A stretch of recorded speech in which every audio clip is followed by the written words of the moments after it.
When radio first got started, of course, most people had no familiarity with it whatsoever. And there were people, say back in the 1920s, that today we would call techno geeks that got interested in it very early adopters. Today we find that when a family gets a new computer, for example, oftentimes it's the kids that figure out how to use it before mom and dad figure out how to use it. And it was the same way with radio back in the 1920s.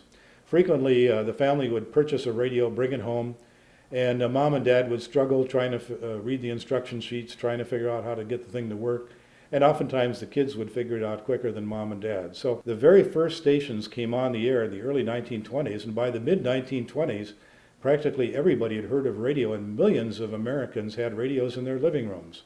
And 1922 turned out to be the big rush year when thousands of radio stations sprung up all over the country, many of which were little tiny stations. But almost every place in the country had a radio station not too far away from them. For example, when station KDKA broadcast the Harding-Cox presidential election returns in 1920, this was the first time that people could actually hear in real time as news was being made.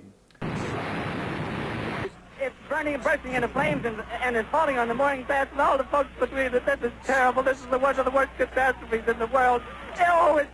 Oh, the humanity and all the prayers that you're screaming around here. Listen, folks, I'm going to have to stop for a minute because I've lost the voice. This is the worst thing I've ever witnessed.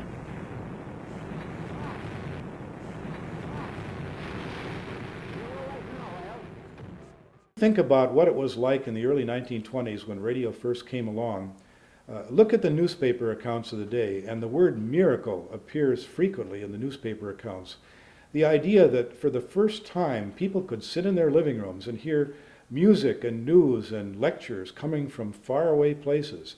People called it a miracle. It was unbelievable that such a thing was even possible.